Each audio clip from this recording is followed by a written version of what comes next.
Quels sont les députés qui sont pour son adoption? C'est à l'unanimité que les députés membres de la Commission des affaires économiques et financières ont adopté ce projet de loi relatif au contenu local dans les activités pétrolières et gazières.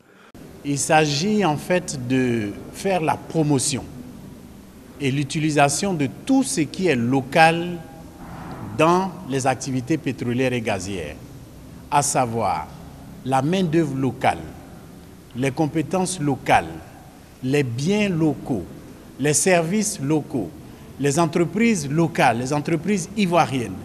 L'adoption d'une telle disposition est d'autant plus d'actualité que les opérations d'exploration pétrolière et gazière au large des côtes ivoiriennes ont commencé à porter leurs fruits. Nous avons annoncé et découvert donc, un nouveau gisement très grand et donc le projet de loi justement arrive à point nommé et il va permettre à l'entreprise qui vient, l'entreprise italienne Eni, qui vient donc pour l'exploitation de ce gisement.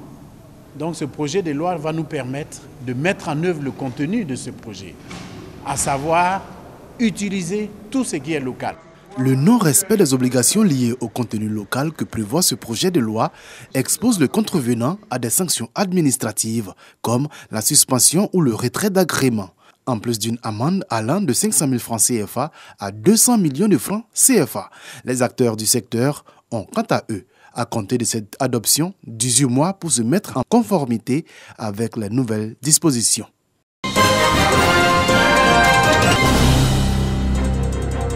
La production nationale de coton ivoirien était de 412 000 tonnes en 2017. Cette production a atteint les 550 000 tonnes l'année dernière, un rendement qui hisse la Côte d'Ivoire du coup au rang de deuxième pays producteur africain. Cette hausse de la productivité de l'or blanc ivoirien est du fait des efforts consentis par les acteurs de la filière pour améliorer la qualité de la semence. Depuis 4 ans, un accent est mis sur les semences avec un rendement qui est passé de 700 kg à près de 2 tonnes à l'hectare. C'était autour de 600-700 kg à l'hectare. Mais depuis la première année, ils sont passés à 1 tonne 2. La seconde année, 1 tonne 3. Nous envisageons même cette année, si Dieu nous fait grâce avec le temps, on veut au moins 2 tonnes 5. Dans le bassin cotonnier ivoirien, plusieurs villages sémenciers ont vu le jour pour toujours accroître le rendement du coton à l'hectare. Sans la semence, il n'y a pas coton. Parce que c'est la semence qui va nous permettre d'avoir le rendement que nous cherchons. Tout à l'heure, je suis arrivé je suis vraiment très satisfait. J'ai vu vraiment le coton, c'est très bon. Je pense que la semence là, va nous permettre d'avoir le rendement que nous cherchons en Côte d'Ivoire. Pour voir de plus près le travail abattu par les producteurs, une délégation des Intercoton, organisation interprofessionnelle agricole de la filière coton, a visité un village sémencier. Le président du conseil d'administration de l'Intercoton prévoit un rendement de 3 tonnes à l'hectare les années à venir. Mon objectif, c'est d'aller à 3 tonnes à l'hectare, même plus que ça. Parce que si le producteur a 3 tonnes, il gagne plus. Voilà, son revenu, il gagne plus. Le coton a rapporté 38 milliards de francs CFA aux producteurs ivoiriens la campagne précédente. Pour la future campagne, le kilogramme de coton va se négocier à 300 francs CFA.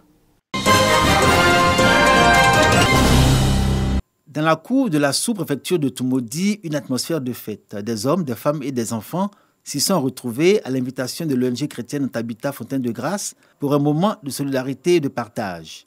220 kits scolaires ont été distribués aux enfants issus de toutes les classes du primaire et ceux des 6e et 5e de collège pour les aider à affronter cette année scolaire 2021-2022 sous de meilleurs auspices. Grâce à l'ONG, j'ai eu aussi mes kits scolaires.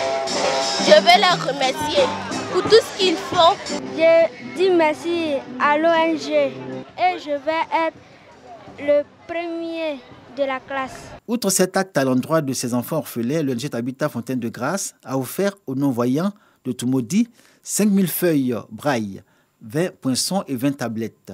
Aux veuves et aux personnes vulnérables en général, ce sont des sacs de riz, de la poudre à laver, des vêtements que l'ONG chrétienne a distribués. Œuvre de charité, mais surtout geste d'amour. L'ONG Habitat apporte un réconfort aux personnes fragiles et vulnérables de Toumoudi et les invite à avoir confiance en Dieu miséricordieux. Nous devons être solidaires, nous devons nous rassembler parce qu'à plusieurs, la voix porte. Les mots nous manquent devant cette gratitude-là. Merci.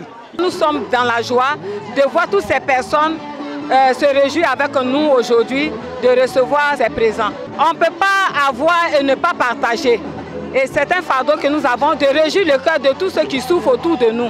L'ONG Habitat Fontaine de Grâce envisage la création de centres d'accueil pour personnes vulnérables dans plusieurs localités du pays et à Toumoudi spécialement un orphelinat pour redonner confiance et espoir à tous les enfants de cette condition.